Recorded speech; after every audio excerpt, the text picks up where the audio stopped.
Undefined city never really sleeps, but there are nights when it feels like it should just take a long nap and wake up with a better attitude. It was one of those nights. The rain wasn't the romantic kind you see in movies.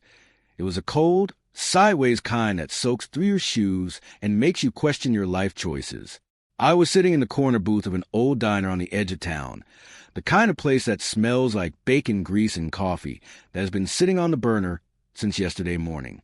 I had my laptop open in front of me, the screen glowing with a cruel white light. I was supposed to be writing an article, something meaningful about the human condition, but the only condition I was experiencing was a severe lack of inspiration. The cursor on the screen blinked at me, taunting me, like a heartbeat that refused to quicken. I took a sip of my coffee. It was bitter and lukewarm. I let out a sigh that was loud enough to make the guy in the next booth look over at me. He quickly looked away, focusing back on his plate of eggs. I didn't blame him. I probably looked like a ghost haunting my own laptop. The bell above the door jingled, cutting to the low hum of the refrigerator and the sound of the rain tapping against the glass. A blast of wet, cold air swept into the room, making the lights flicker for a second. I looked up, mostly because I was looking for any excuse not to stare at my blank screen. A man walked in. He was wearing a heavy, dark-colored jacket that looked like it had seen better days, and a black beanie was pulled low over his forehead. Water dripped from the hem of his coat, pooling on the linoleum floor. He stood there for a moment, shaking his head slightly like a dog coming out of a lake, sending droplets flying in every direction. He looked tired, the kind of tired that goes past needing sleep and settles deep into your bones. He walked toward the counter, his movements slow and heavy. I watched him, mostly because he was the only thing moving in the room.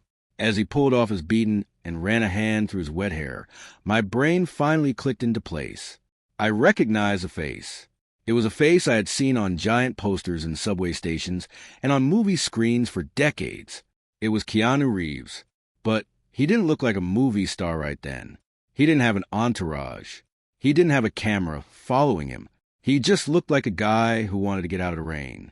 I looked around the diner, expecting to see other people pulling out their phones, whispering, pointing, but nobody seemed to notice. The tired guy in the next booth was still eating his eggs. The waitress behind the counter, a woman named Martha, who looked like she had been working in this specific diner since the invention of the toaster, just wiped the counter and looked at him with zero recognition. "What can I get you, hon?" Martha asked, her voice raspy and kind. Keanu rubbed his face, his eyes closing for a brief second. "Just a coffee, please. Black. And, do you have any pie? Apple?" "Sure do. Warm." "That sounds perfect," he said, giving her a small, genuine smile. "Thank you." He paid, dropped a few dollars in the tip jar, and took a seat at the counter. He didn't sit in a corner to hide.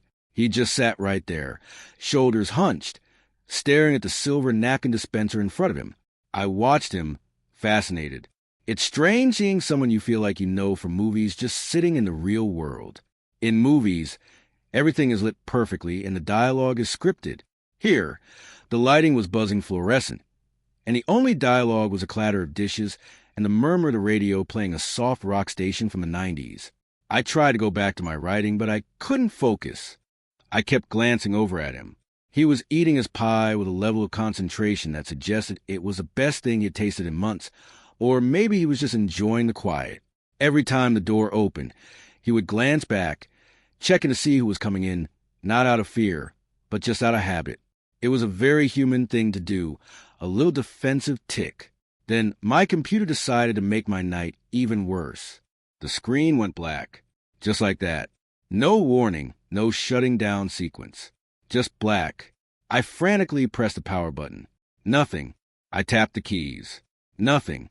I let out a groan that was basically a prayer to the tech gods for mercy. It didn't work. I sat there, staring at my own reflection in the black screen, feeling defeated. I was going to miss my deadline. I was going to have to explain to my editor that my computer died in a diner in the middle of the night. "You okay there?" I jumped a little. I hadn't heard him walk over. Keanu was standing by my booth, holding his coffee cup. He was even taller up close, and he looked even more tired. He wasn't smiling, but his eyes weren't cold, either. They were just open, looking at me with actual concern. Yeah, I stammered, feeling my face get hot. I think my laptop just died. It's not great. I have a deadline. He nodded sympathetically. That's the worst feeling. It's like the ground just falling out from under you. Did you save it? I think so, but I can't access it to check.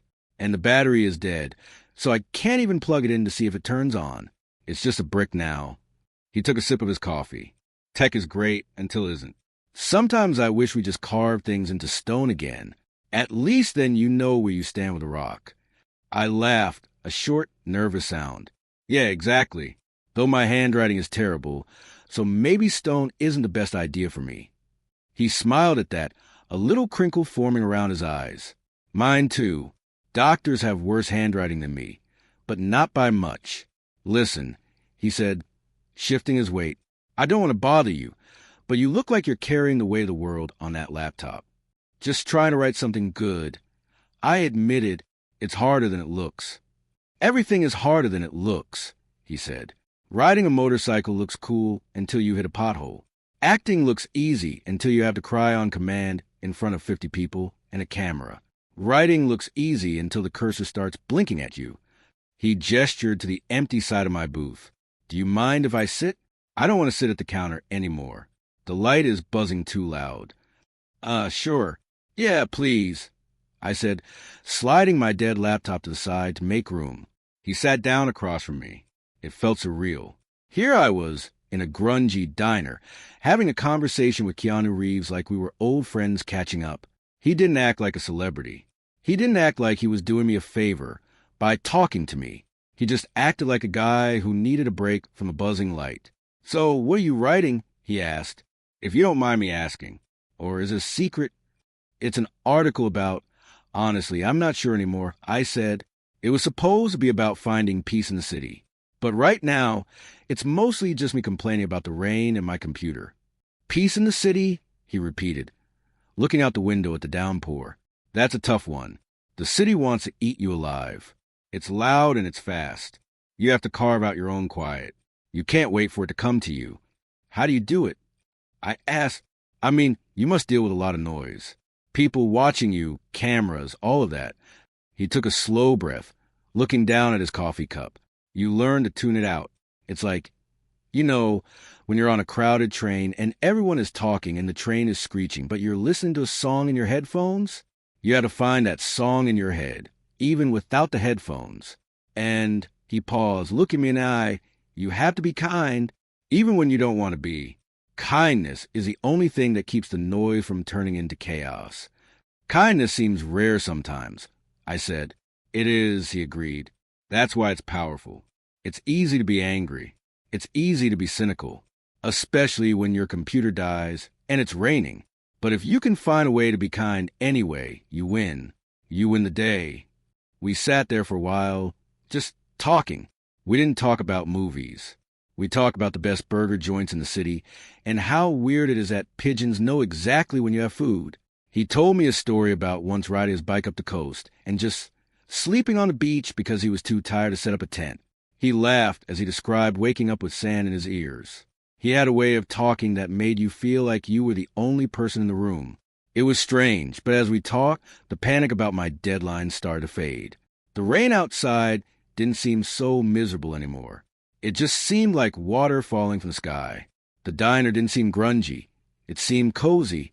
I realized I was actually enjoying the night, which was something I hadn't felt in a long time. Suddenly, the front door banged open again, much harder than before. The wind howled into the room, blowing a stack of paper napkins off the counter. 3 guys stumbled in, shouting and laughing. They were loud, the kind of loud that shatters a peaceful atmosphere instantly. They were dressed for a night out, wearing shiny shirts and too much cologne, and they were clearly very drunk. One of them, a big guy with a red face, knocked over a chair as he walked in. He didn't pick it up. He just laughed and kicked it out his way. Martha yelled from the kitchen, "Hey!"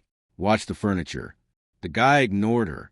He looked around the diner, his eyes wild and unfocused. He spotted Keanu sitting in the booth with me. The recognition hit the drunk guy like a splash of cold water. "No way!" The guy shouted, pointing a finger right at us. "No way. That's him. So, picture this. You're walking down a busy city street. It's loud. Horns are honking. People are rushing past you with their heads down, probably looking at their phones or worrying about what they have to cook for dinner. The air smells like exhaust fumes and stale pretzels. It feels chaotic, right? It feels like everyone is in their own little bubble, disconnected from the big picture. Now, imagine a figure steps out of a coffee shop ahead of you. At first, you don't really notice him. He's just a guy in a jacket, maybe a baseball cap pulled down low. But as he gets closer, the energy around him seems to shift. People aren't just rushing by anymore, they are slowing down. They are doing double takes. You see a guy in a suit stop dead in his tracks, his mouth hanging open slightly. You see a young woman nudge her friend and point. Try to be subtle but failing spectacularly.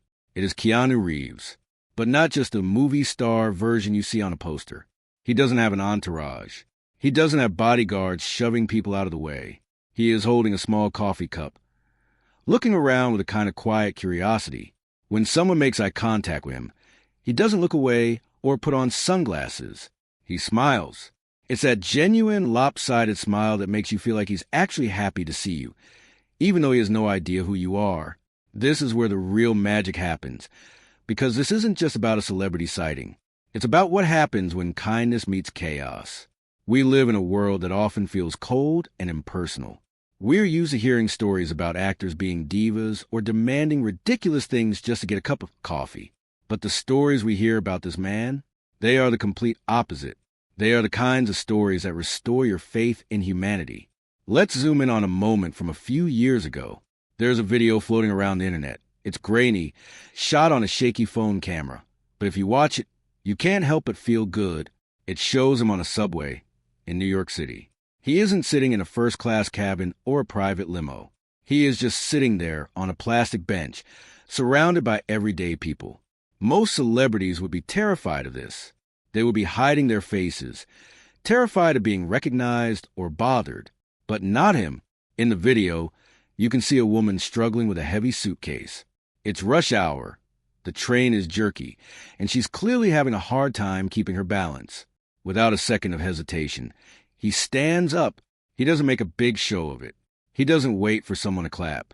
He just walks over, gently takes a heavy bag from her, and lifts it up onto the overhead rack for her.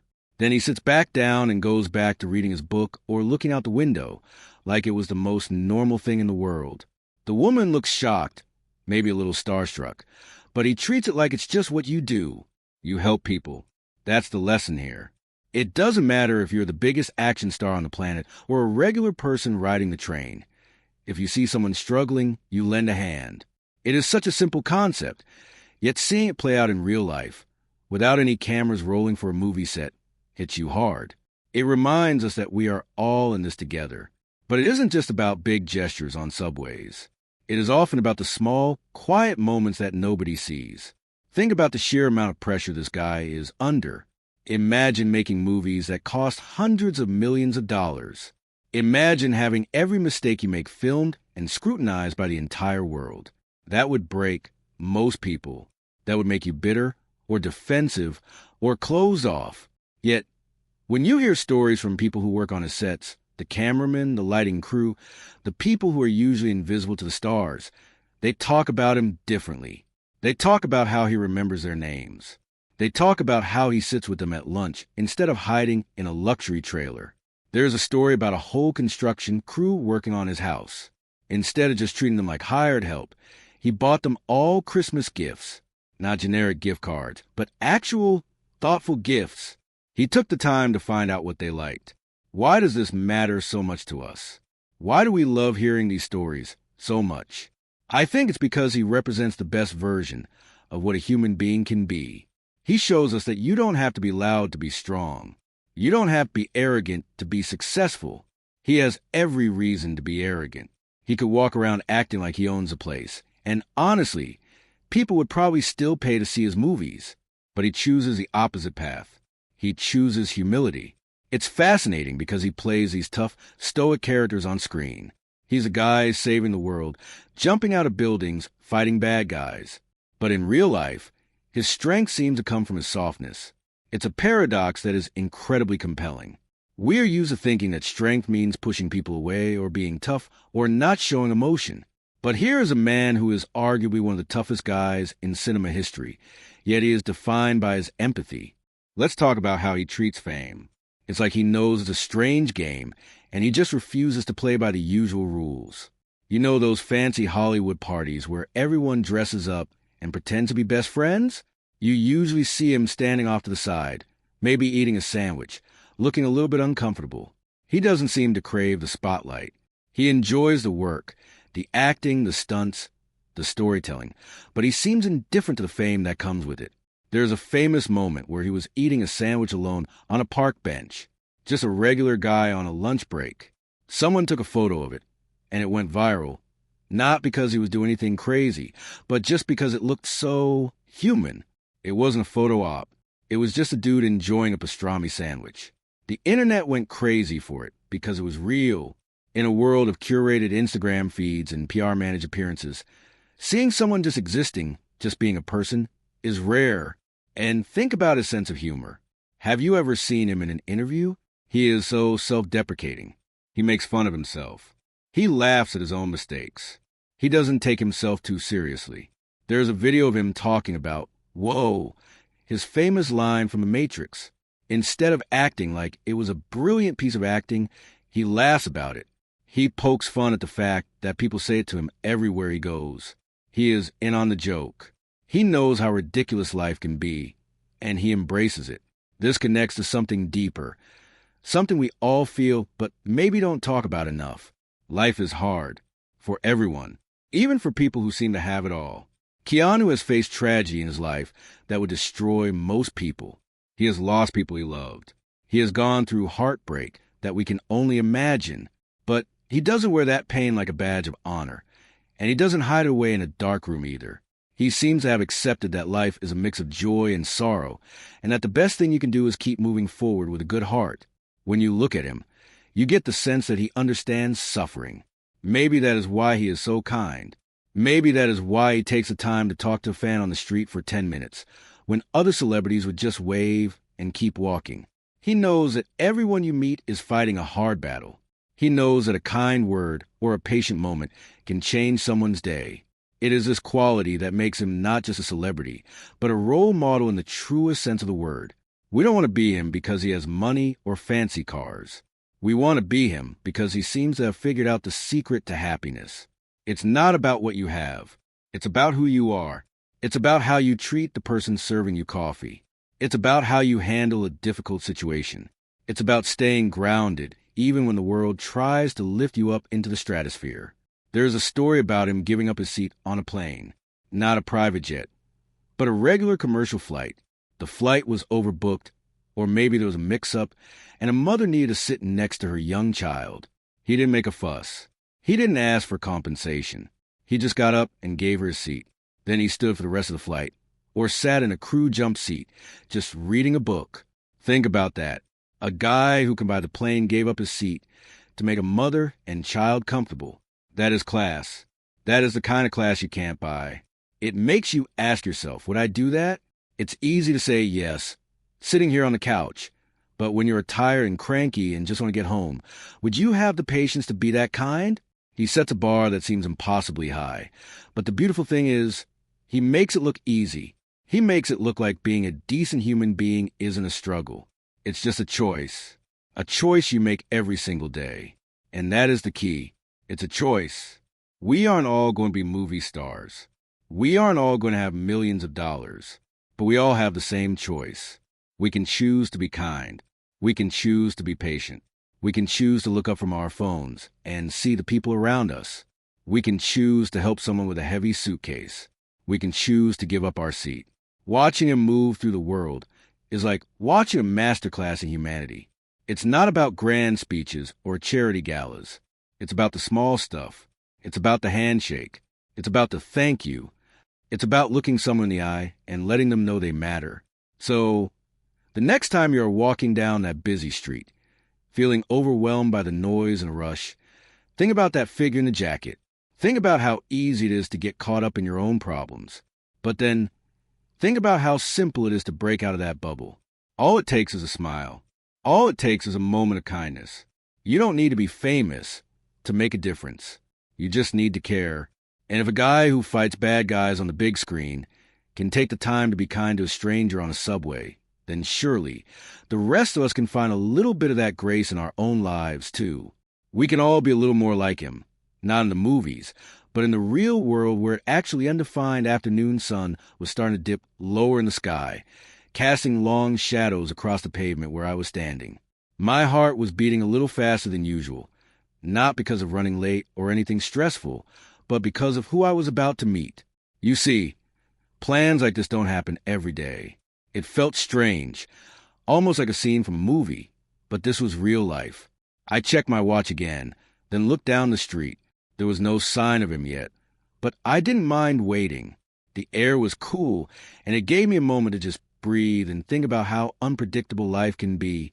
Just a few days ago, I wouldn't have believed this was possible. It's funny how one small connection can change your entire week. I leaned against the brick wall of the old cafe, watching people pass by. Some were in a hurry, glued to their phones, while others were walking slowly, enjoying the evening. I wonder if any of them had any idea that Keanu Reeves was supposed to be showing up here in just a few minutes. Probably not. People usually just go about their business, wrapped up in their own worlds. Then, I saw a familiar figure turn the corner. He wasn't surrounded by bodyguards or flashing cameras. He was just walking.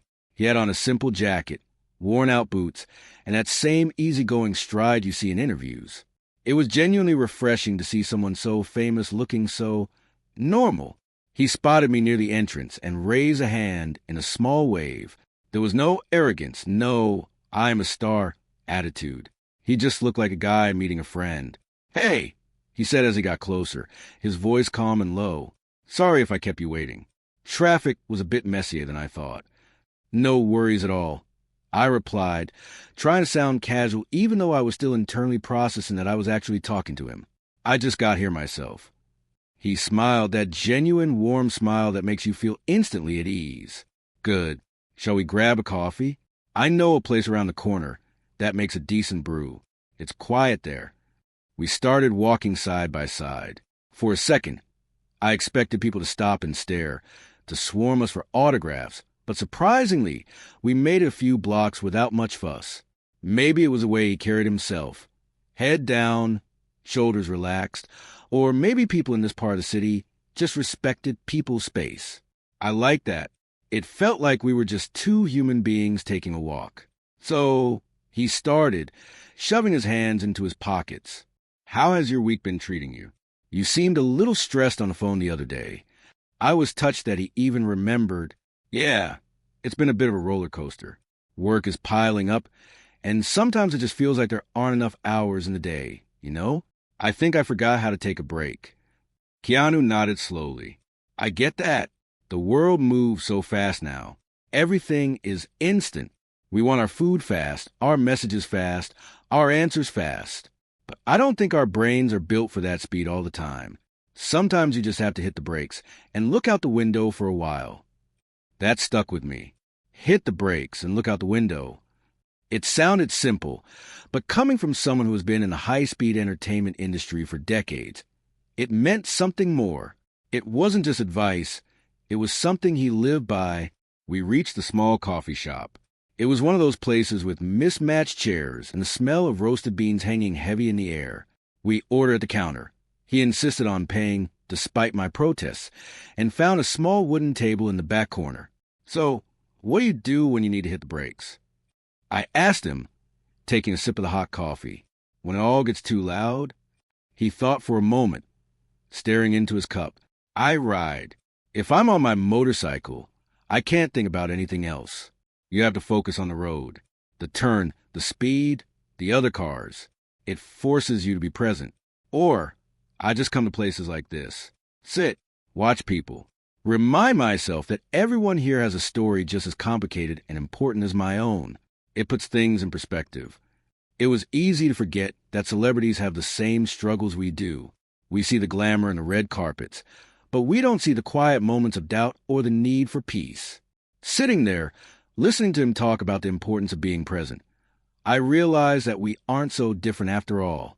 We all want to be understood, we all want to find a moment of quiet, and we all just want to be happy. I guess I've been running on autopilot lately.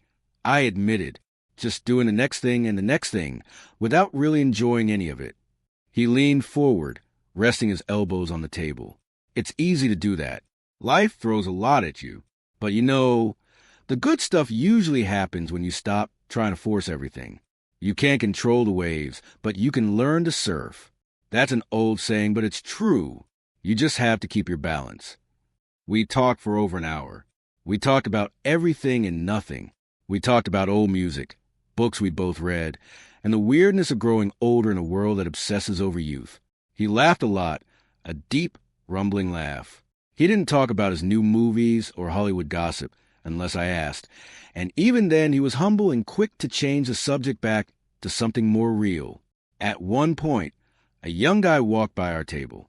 He did a double take, his eyes going wide. He stopped dead in his tracks. I saw Keanu tense up just a fraction, waiting for the inevitable disruption. But the kid just smiled, gave a small nod, and kept walking. Keanu visibly relaxed. "See," he whispered, grinning. That was perfect. A little respect goes a long way. It made me think about how we treat people, whether it's a movie star or a cashier at a grocery store. Everyone deserves that bit of space and respect. Keanu seemed to value human connection more than anything else. He wasn't interested in being worshipped.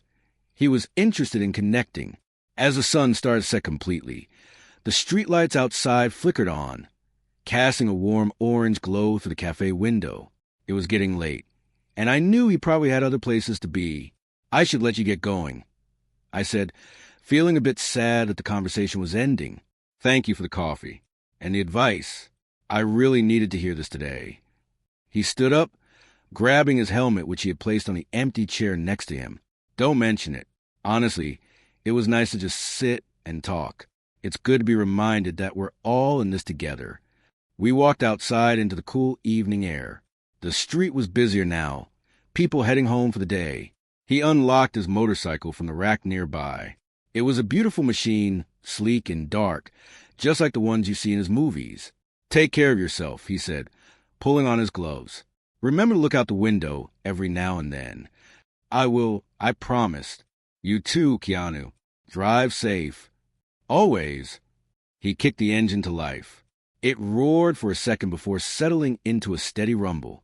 He gave one last nod, pulled his visor down, and maneuvered the bike into the street. I watched him go, the red taillight fading into the distance. It felt surreal, like waking up from a vivid dream. I stood there for a few minutes, just listening to the city sounds. Cars honking, distant sirens, people laughing. But it all sounded different now. It didn't feel like a chaotic noise I had to fight against. It just sounded like life. I took a deep breath, filling my lungs with the crisp night air. For the first time in a long time, I didn't feel rushed. I didn't feel like I was late for something important. I started walking back toward my apartment, taking the long way around. I looked at the windows of the apartments we passed, seeing families eating dinner, people watching TV, someone playing a guitar. I wondered about their stories. Just like Keanu had said, everyone was fighting their own battles, finding their own joys. It wasn't about fixing everything in my life in one day. It was about finding that balance, keeping my feet on the ground, and maybe grabbing a coffee with a friend every now and then. I realized that moments like the one I just had are rare, not because of who I met, but because of how it made me feel. It made me feel human. It made me feel connected. By the time I got home, the stress that had been knotting my stomach for weeks had loosened its grip significantly. I walked into my quiet apartment, hung up my coat, and didn't immediately reach for my phone to check emails. Instead, I walked to the window and looked out at the city lights, just watching. I hit the brakes. I looked out the window, and for the first time in a long time, the view was pretty undefined. Rain was hitting the windshield so hard it sounded like someone was throwing handfuls of pebbles at us. I sat in the passenger seat, trying to catch my breath, my heart still hammering against my ribs like a trapped bird. We had just left the warehouse district, and the silence in the car felt heavy, but it was a good kind of heavy. It was a silence of safety, at least for the moment. Keanu Reeves kept his eyes on the road. His hands were steady on the steering wheel, gripping it loosely, like he was just enjoying a Sunday drive rather than escaping a situation that could have gone very wrong. He didn't look angry. He didn't even look stressed. He just looked focused. The dashboard lights cast a soft glow on his face, highlighting the few lines of worry around his eyes. "You okay?" he asked. His voice was low, calm. It wasn't the loud, panicky voice I expected to hear. It was the kind of voice that makes you want to sit down and listen. I nodded, then realized he couldn't see me well in the dark. "Yeah," I managed to squeak out. "I think so. My hands won't stop shaking." He glanced over quickly, a small, understanding smile touching his lips. "That's normal. It's just the adrenaline. It's your body telling you that you're alive. Don't fight it. Just let it shake. It will pass." I looked down at my hands. They were trembling on my lap. I took a deep breath, trying to do what he said. Just let it shake. We drove for a few more miles in silence, the only sound being the hum of the engine and the rhythmic swishing of the windshield wipers. The city lights were blurring into long streaks of red and yellow. It felt strange to be sitting next to him. Just a few hours ago, he was just a guy I saw in movies, someone on a poster. Now, he was the reason I wasn't currently locked in a room somewhere. "We need to stop," Keanu said suddenly, breaking the quiet. He signaled and eased the car off the main road. "We need fuel, and I think we both need something to eat." We pulled into a small gas station that looked like it hadn't been remodeled since the 90s. The neon sign buzzed in the rain. There was only one other car there, an old truck parked near the pumps. Keanu turned off the engine, but he didn't move to get out immediately. He turned in his seat to face me. "Listen to me," he said, his tone getting serious but still gentle. "When we go in there, act normal. Don't look over your shoulder every 2 seconds. Don't look scared. People notice fear. If we act like we're just two guys on a road trip grabbing snacks, nobody will look twice. Can you do that?" I swallowed hard. "I can try." "Good," he said, nodding. "Just follow my lead. And grab some coffee. I have a feeling it's going to be a long night." We got out of the car. The cold air hit my face instantly, waking me up a bit. The rain was lighter now, just a mist. I followed Keanu into the small convenience store attached to the gas station. The bell above the door dinged softly. The smell of stale coffee and floor wax filled the air.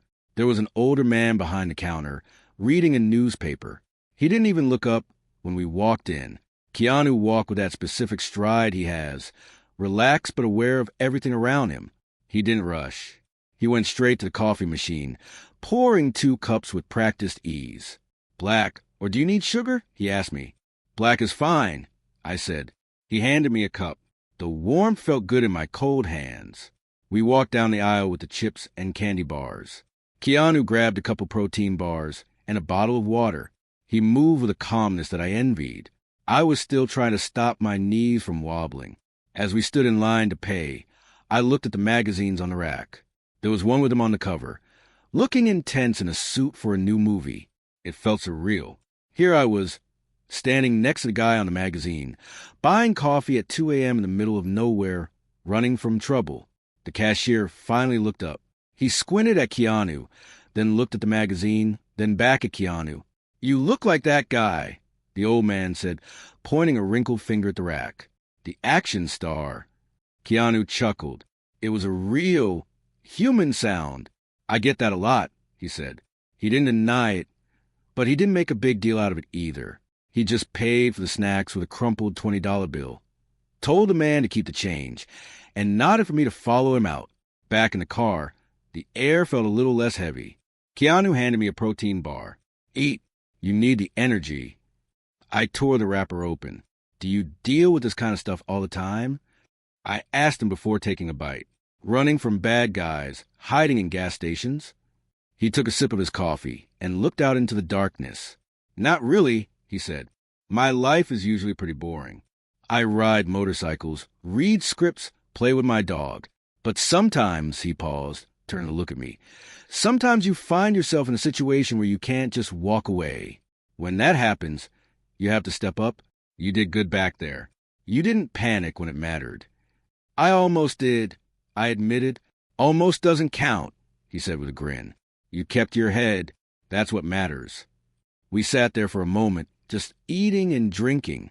It was a strange peace, but I knew it couldn't last. The people who were chasing us wouldn't just give up because we took a coffee break. So where we go now? I asked. They know my car. They probably know where I live. Keanu nodded slowly. We can't go to your place, and we can't stay on the main roads. We need to go somewhere they wouldn't think to look, somewhere off the grid. He started the car. The engine roared to life, breaking the quiet night. I know a place, he said. It's a few hours north. An old cabin. No internet, no neighbors, just the woods. It's not much, but it's safe. For tonight, at least. I looked out the window at the empty road ahead. I was terrified, to be honest. I didn't know what tomorrow would bring. But sitting next to Keanu, listening to him talk about going off the grid, I felt a strange sense of confidence. He wasn't acting like a hero in a movie. He was acting like a friend who was in this with me. All right, I said, let's go to the cabin. He put the car in gear. Buckle up, he said, and try to get some sleep. I'll wake you when we get there. As we pulled back onto the highway, the rain started to come down harder again. I watched the wipers sweep back and forth. I thought about everything that had happened, and everything that was still to come. It was a mess, a dangerous, complicated mess. But for the first time all night, I didn't feel like I was facing it alone. I looked over at Keanu one last time. He was humming softly to himself, a song I couldn't quite place, staring out the road with a look of quiet determination. I closed my eyes, and for some reason, I believed that everything was going to be okay. The night was far from over, but we were moving forward, and sometimes that's all you undefined rain kept hammering against the roof of the old car. It was a heavy, relentless sound that made it hard to think. Keanu Reeves sat behind the steering wheel, his hands resting gently on his lap. He wasn't gripping the wheel tight. Even though he knew he should be nervous, he just stared out to the windshield, watching the water blur the streetlights into long, glowing streaks of orange and yellow. The world outside looked like a painting that had been left out in the storm. He checked the time on the dashboard clock. It was late, the kind of late where the city goes quiet, except for the occasional hum of a passing truck or the distant siren that fades away as quickly as it arrives. He was waiting for a signal. It wasn't a text message or a phone call. It was something simpler, just a light turning on in the window of the building across the street. That building was an old warehouse. It looked like it hadn't been used in years. The windows were mostly boarded up, and the brick was stained with decades of soot and rain. But Keanu knew better. There was activity inside. He had been tracking this for a long time, longer than he cared to admit. It wasn't about money or revenge. It was about finding the truth, a truth that had been buried under layers of lies and silence. Suddenly, a faint click echoed in the silence of the car. Keanu straightened up. Across the street, on the third floor of the warehouse, a single bulb flickered on. It was a dull yellow light. It didn't light up the whole room, just enough to cast a shadow on the dusty glass. That was a sign. He took a deep breath, filling his lungs with the cool, stale air of the car.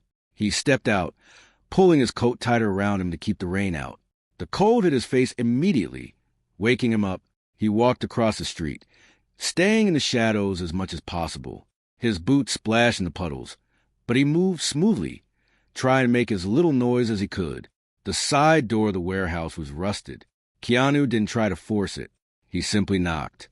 3 short taps, a pause, and then 2 more. It was an old rhythm, something he hadn't used in years. For a moment, nothing happened. The rain kept falling. He wondered if he had been set up. He wondered if he had walked into a trap. But then, the heavy metal door groaned and slid open just a few inches. A pair of eyes looked out at him from the darkness. They belonged to a man named Leo. Leo looked tired. His hair was messy and there were dark circles under his eyes. But when he saw Keanu, he looked relieved. "You came?" Leo whispered, opening the door wider. "I said I would," Keanu replied softly. He stepped inside and Leo quickly shut the door, locking it with a heavy iron bar. Inside, the warehouse smelled of oil, wet dust, and old wood.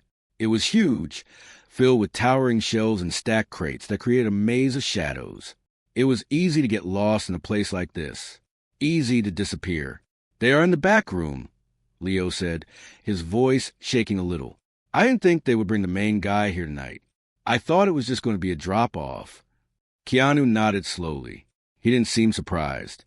"Plans change, Leo. It happens. Is he alone? There are 2 guards with him. Maybe 3. It's hard to see from where I was watching," Leo explained. He wrung his hands together nervously. "Keanu, this is bigger than we thought. The things they are saying, it's not just about the city. It's about everything." Keanu placed a hand on Leo's shoulder. It was a firm, steady hand. "Stay here," he said. "Lock the door after I leave. If anything happens to me, you know what to do. You have the drive?" Leo patted his jacket pocket. "Right here. But be careful. Please."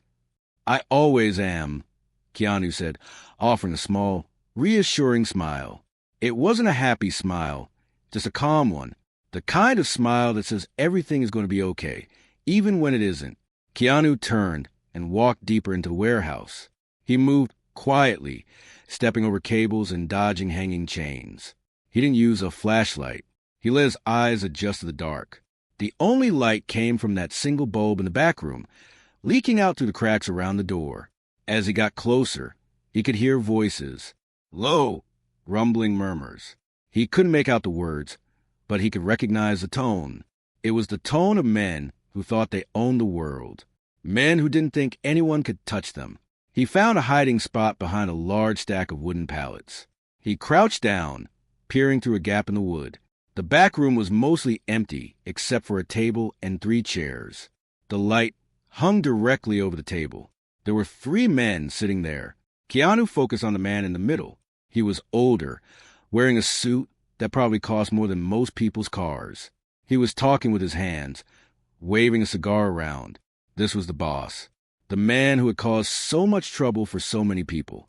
The other 2 men were large, broad-shouldered, and stiff. They looked like statues, barely moving, just scanning the room. Keanu knew he couldn't just walk in there. He had to be smart. He looked around his hiding spot.